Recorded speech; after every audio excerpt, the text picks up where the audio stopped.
Welcome to the master classes. कैसे हैं आप लोग? उम्मीद करता हूँ अच्छे होंगे और फिट होंगे। सो बच्चों, लास्ट क्लास में हमने एक क्वेश्चन किया था और जिसमें मैंने बताया था कि नेक्स्ट क्लास में हम कैपिटल एडजस्टमेंट शुरू करेंगे। ओके, जिसमें हम सीखेंगे कि कैसे हम पार्टनर्स की कैपिटल को भी एडजस्ट करते हैं। इसमें 3 मेथड्स होते हैं बच्चों। पहला, जब हम नए पार्टनर की कैपिटल को बेस लेके पुराने पार्टनर्स की कैपिटल को एडजस्ट करते हैं। दूसरा, जब हम पुराने पार्टनर्स की कैपिटल को बेस लेके नए पार्टनर की प्रोपोर्शनल कैपिटल निकालते हैं। और तीसरा, कुछ भी हो सकता है, यानी कि वो कुछ भी लिख सकता है, ऐसे कर दो वैसे कर दो, या पुराने पार्टनर्स की कैपिटल के बिहाफ पे नए पार्टनर की निकाल लो, मतलब कुछ अपनी तरफ से कुछ भी वो बोल सकता है। ठीक है, बेसिकली तो 2 ही होते हैं, पुराने के बेस पे नए की निकालना और नए के बेस पे पुराने की एडजस्ट करना। ये 2 मेन चीजें होती है। तीसरा कस्टम होता है, आप ऐसे समझ लो, उसने जो स्टेटमेंट लिख दी आपको उसको पढ़ के अकॉर्डिंगली कैपिटल को एडजस्ट करना है। ओके, तो चलिए शुरू करते हैं आज की क्लास एक ब्रेक के बाद।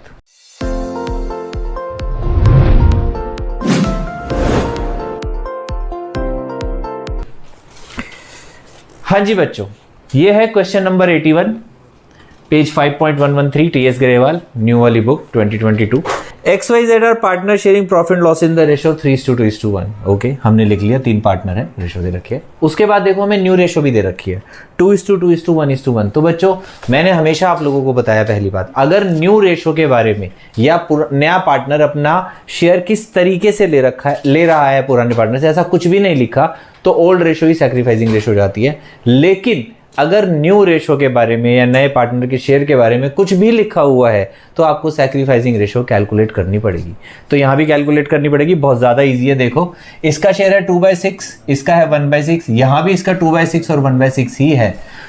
What does it mean? It means कि सिर्फ X सैक्रिफाइस कर रहा है, Y और Z अपना शेयर सैक्रिफाइस नहीं कर रहे।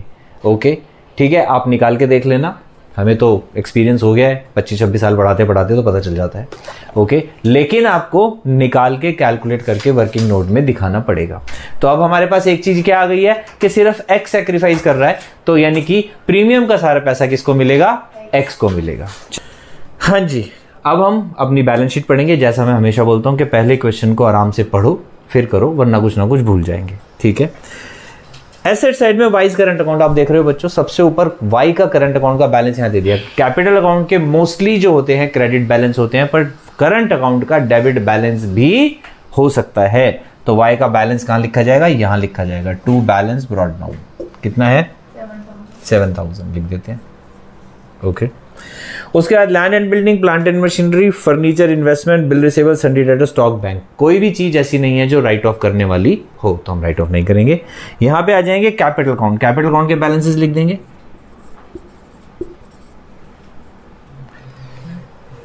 $175, $150, $125। लो जी, 1,75,000, 1,50,000, 1,25,000। यहां कुछ नहीं। ओके, करंट अकाउंट के बैलेंस दे रखे हैं 4,000, 6,000। चलिए, नए पार्टनर का करंट अकाउंट नहीं बनता नॉर्मली अगर वो अपना प्रीमियम का पैसा लेकर आ रहा है तो। अगर हाँ, वो अपना प्रीमियम का पैसा नहीं ला रहा फिर करंट अकाउंट बनता है। तो वो इस क्वेश्चन में ला रहा है तो हमने नहीं बनाया। ओके, वो कह रहा है W will bring 50,000 as his capital and get 1/6 share in the profit. 1/6 share हमें वहीं से पता चल गया रेशो से, और कैपिटल कितनी लेके आ रहा है वो? 50,000 लिख देते हैं बाय कैश।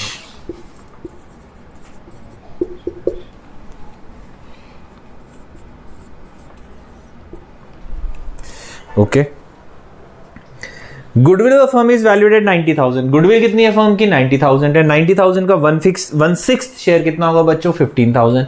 और 15,000 के 15,000 रुपीज हमने किसको देने हैं? X को देने हैं। लिख देंगे by premium for goodwill. Okay, आगे वो कह रहा है liability of 7,004 will be created against bill receivable. ध्यान से सुनना बच्चों, discounted earlier from another bank but now dishonoured. हमने किसी बैंक से एक बिल डिस्काउंट करवा लिया था। 11th में आपने बहुत अच्छे से पढ़ा होगा, बिल्स का जो चैप्टर है उसमें, कि bill discounted dishonoured, bill discounted dishonoured. क्या करते थे? जिससे पैसे लेने हैं यानी कि डेटर, उसको डेबिट करके बैंक को क्रेडिट देने की, डेटर डेबिट हो जाएगा और बैंक क्रेडिट हो जाएगा, तो इसका रिवैल्यूएशन में कुछ भी नहीं आएगा। इसका कहाँ आएगा? बैलेंस शीट बनाते वक्त आएगा। आगे चलते हैं। The value of stock, furniture and investment be is reduced by 20%। लो जी, तीन चीजों को घटाना है। स्टॉक 27,400। अच्छा, निकाल लिया अभी लड़की ने। 27,400। और क्या और करना है? फर्नीचर 16,000। लो जी 16,000। और तीसरा क्या है? इन्वेस्टमेंट 73,000। रिजर्व वगैरह कुछ नहीं दे रखा? नहीं। लो जी, तो इन्वेस्टमेंट यहीं आ जाएगा 36,500। नहीं, 20% कितना बना इसका? 7,300। ये तीनों हमने कम कर दिए हैं। आगे कह रहा है land and building and plant and machinery be will be appreciated by 20 and 10%। चलिए लैंड एंड बिल्डिंग बढ़ा देते हैं 35,000। चलिए जी, प्लांट एंड मशीनरी 10% बढ़ानी है 6750। अब देखो प्रॉफिट आ रहा है कि लॉस आ रहा है? चलिए लॉस आ रहा है तो लॉस लिख देते हैं। ये टोटल तो करने दे लड़की, शांत हो जाओ। 60,700।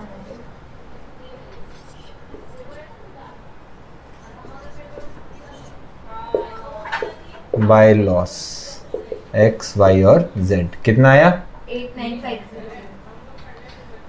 चलिए जी 8950। अब इसको बांटना हमने किस में? 3:2 और 1 की रेशो में। तो पहले तो हाफ कर देते हैं, एक को तो मिल ही जाएंगे हाफ करके पैसे।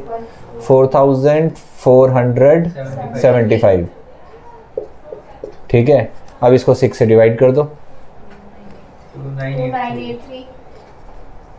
1492 लास्ट वाला।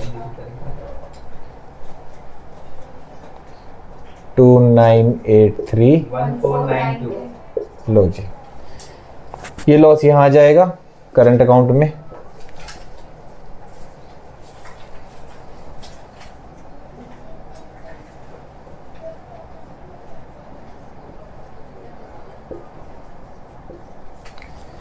ओके बच्चों, यहां तक की सारी एंट्रीज हो गई हैं।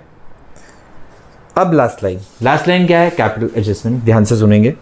Capital accounts of the partners will be adjusted on the basis of डब्ल्यूज capital through their current account. वो कह रहा है यानी कि डब्ल्यू की कैपिटल को बेस मानकर आपने क्या करना है? बाकी पार्टनर्स के अकाउंट को एडजस्ट करना है। ओके, मान लेते हैं। कैसे करेंगे देखिए।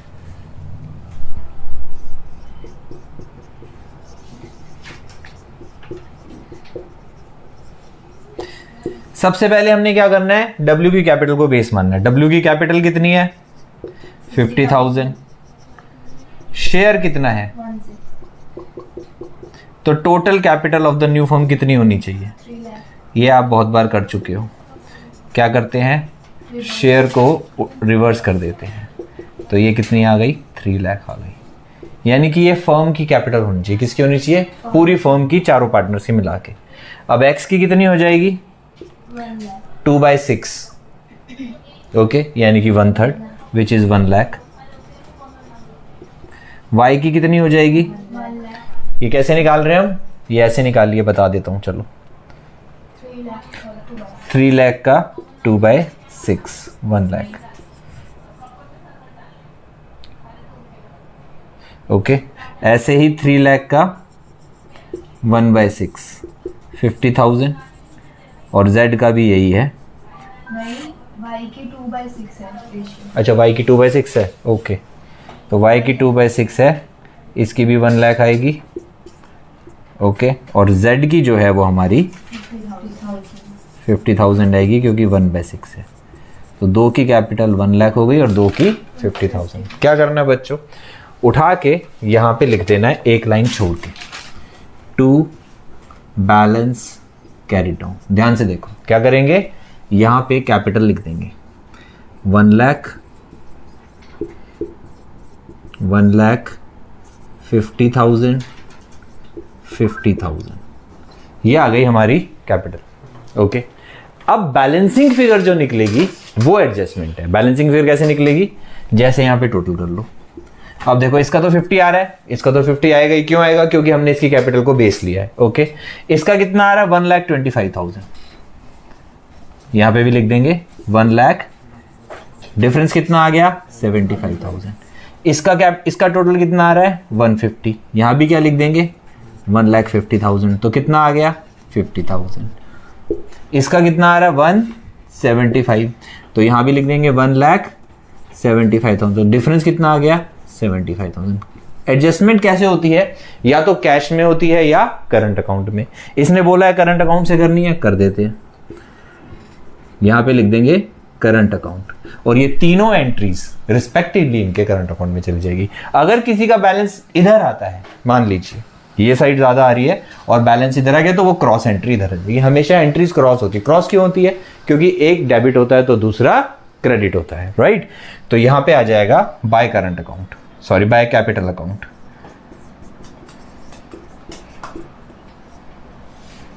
ओके, 75, 50 और 75।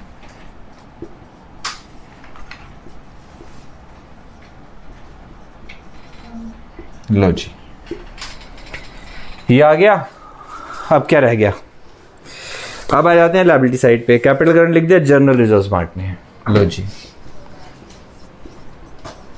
जनरल रिजर्व्स हमें दे रखे हैं 15,000, जो कि बढ़ जाएंगे 3 to 1 में। तो 7,500, 5,000 और 2,500 लीजिए। उसके अलावा एक प्रॉफिट एंड लॉस अकाउंट भी है, वो भी बांट देते हैं।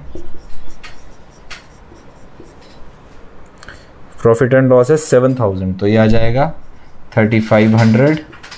और अब 3,500 को हमें बांटना है किस रेशो में? 2:1 की रेशो में। 2, 3, 3, 4, 1, 6, 6। 2, 3, 3, 3 आएगा और 1, 6, 6, 7। याद रखना बच्चों, जिसका 50 पैसे से कम होता है उसके पैसे हटा देते हैं, और जिसका 50 पैसे से ऊपर होता है उसका बढ़ा के कंप्लीट रुपया करते हैं। राउंड ऑफ ऐसे करते हैं हमेशा पैसों को। तो हमने क्या करा? ये बांट दिया। अब हम क्या कर देंगे? टोटल कर देंगे।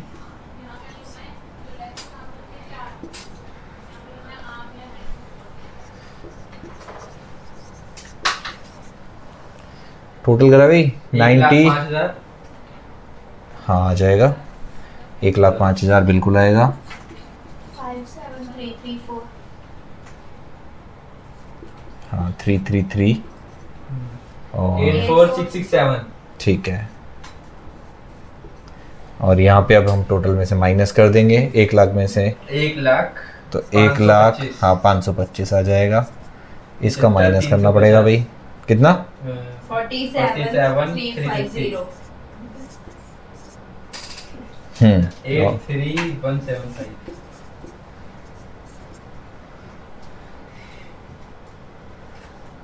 ठीक है, राइट। चलिए जी, सब कुछ बन गया हमारा। कैपिटल सिस्टम दी हुई। अब क्या रह गई? सिर्फ हमारी बैलेंस शीट बनानी रह गई है। एक एक आइटम देखते जाएंगे, लिखते जाएंगे। वाई का करंट अकाउंट अब लिखेंगे नहीं, क्योंकि करंट अकाउंट का बैलेंस अब इस साइड आएगा। उसके बाद लैंड एंड बिल्डिंग है, जिसकी वैल्यू बढ़ गई थी हमारी 175 से 35, तो ये हो जाएगी 2,10,000। प्लांट एंड मशीनरी भी हमारी बढ़ गई थी 74,250। 74,250। उसके बाद फर्नीचर की वैल्यू हमारी शायद कम हो गई थी 64,000।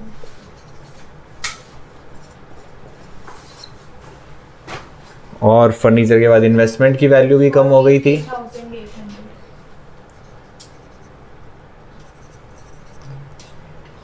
उसके बाद बिल्स रिसेबल, ये आ गई बच्चों वो एंट्री जो हमें एडजस्टमेंट करनी है। क्या करना है? बिल रिसेबल में से 17,000, खैर बिल रिसेबल नहीं आएगी, डेटर्स में आएगी। बिल रिसेबल तो इतने ही रहेंगे,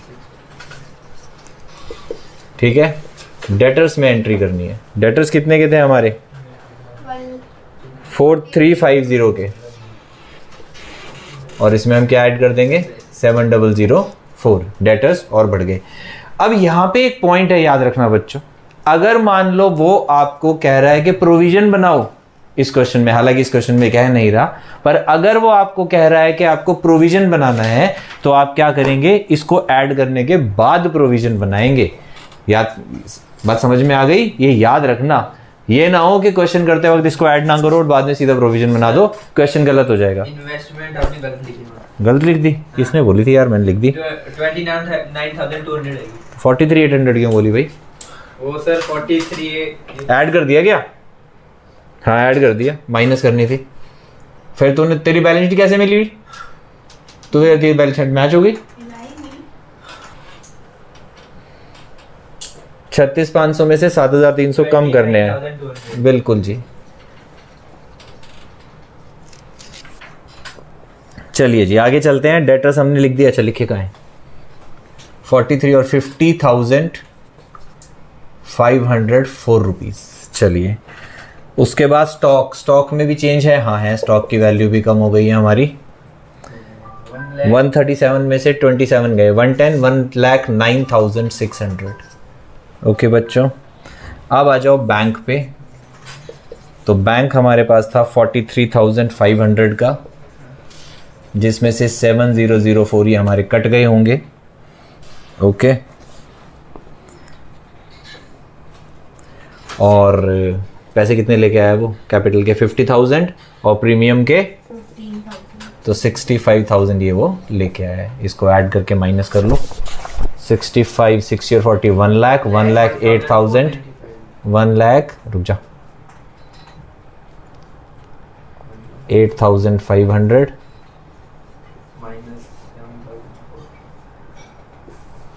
लो जी ये आ गया 1,07,496। ठीक है, चलिए सब कुछ आ गया, कुछ रह तो नहीं गया? ऑलमोस्ट सब कुछ आ गया। अब इधर आ जाएंगे हम।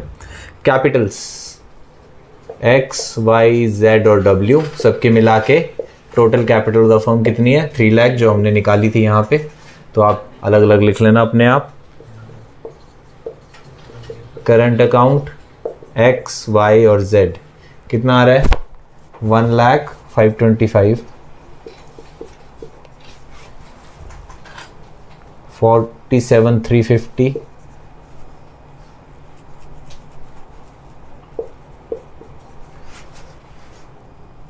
83,175। यही आया ना? ओके, 2 लाख पक्का? 31,350। 50 बोला है। अच्छा 50 बोला है। 5 और 3 8 और 1 9 10। ठीक है, 7 और 11 13। ठीक है, चलिए जी। उसके बाद जनरल रिजर्व आएगा नहीं, प्रॉफिट लॉस आएगा नहीं। क्रेडिटर्स एज इट इज आ जाएंगे 80,000 के, और बिल्स पेबल भी एज इट इज आ जाएंगे 45,000 के। ओके ओके बच्चों, एक छोटी सी गड़बड़ हो गई है। ठीक है, ये जो बिल डिसऑनर हुआ है ये हमारे बैंक से नहीं था। ध्यान से पढ़िए, ठीक है ना? सॉरी मैंने भी ध्यान से नहीं पढ़ा, अभी नजर पड़ी है। वो कह रहा है अ liability of 7,400 will be created against bills receivable discounted earlier from another bank but now dishonoured. हमने ऐसे ही किसी बैंक से करा रखा था, वो हमारा बैंक नहीं था। जब हमारा बैंक नहीं था तो हमारे बैंक से पैसे भी नहीं कटेंगे। ओके, चलिए तो इसको हम यहां पे लिख देते हैं अलग से। 1,08,500। बिल्कुल जी, 1,08,500। और यहां पे हम लायबिलिटी क्रिएट कर देंगे for bill dishonour. Liability for bill dishonour. Okay, कितने का? 7,004 का। चलिए अब आप इसका टोटल कीजिए। उम्मीद करता हूं टोटल मैच हो जाएगा। वैसे फ़र्क कोई नहीं पड़ता, मैच यहाँ भी हो जाती बैलेंस शीट, लेकिन क्योंकि उसने स्पेसिफिकली मेंशन करा है, हमने ऐसे ही किसी बैंक से करा रखा था। वैसे तो बच्चों ये स्टेटमेंट ही गलत है, क्योंकि ऐसे ही किसी बैंक से बिल डिस्काउंट नहीं होता। बिल आप सिर्फ अपने बैंक से ही डिस्काउंट करा सकते हो, वरना तो कोई भी ऐसे बिल लिख लो, ले आके किसी भी बैंक से डिस्काउंट करवा लो और पैसे खा लो और भाग जाओ। फिर बैंक ढूंढता रहेगा तुम्हें, पीछे पीछे भागता रहेगा तुम्हारे। ऐसा नहीं होता, फ्रॉड करने वाले फिर फ्रॉड कर जाते हैं। ओके, तो नॉर्मली क्या होता है, बिल जो होता है अपने ही बैंक से डिसऑनर होता है, अपने ही बैंक से डिस्काउंट होता है, तो बैंक से पैसे कट जाते हैं फटाफट। क्योंकि अगर आपने 11th भी आपको याद हो तो ऐसा कोई केस आपने पढ़ा नहीं था फ्रॉम अनदर बैंक, बट क्योंकि उसने एक स्टेटमेंट दे दी कि हमने एक लायबिलिटी क्रिएट करनी है, तो हमने एक लायबिलिटी क्रिएट कर दी। बात समझ में आ गई? ओके, टोटल मिलाओ भाई।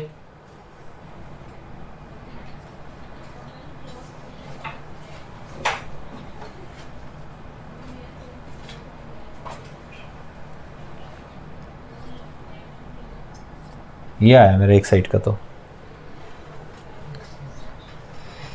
6,63,054 किधर का आया तुम्हारा?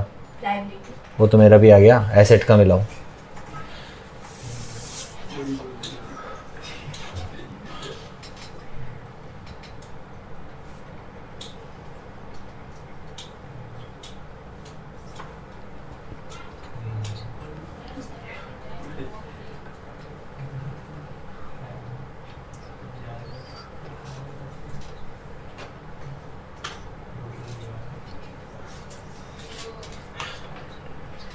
आ गया 6,63,000। हाँ जी, लो बच्चों बैलेंस शीट भी मैच हो गई।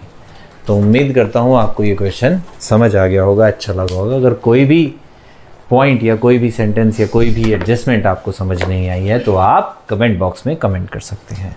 ओके, ये था हमारा first type of capital investment. अगली क्लास में हम करेंगे सेकेंड टाइप और अगली क्लास में करेंगे हम थर्ड टाइप। बुक में भी 3 ही दे रखे हैं। ओके, तो जल्दी से इसको कर लीजिए कॉपी। मिलते हैं नेक्स्ट क्लास में नेक्स्ट क्वेश्चन के साथ। Till then please take care of yourself.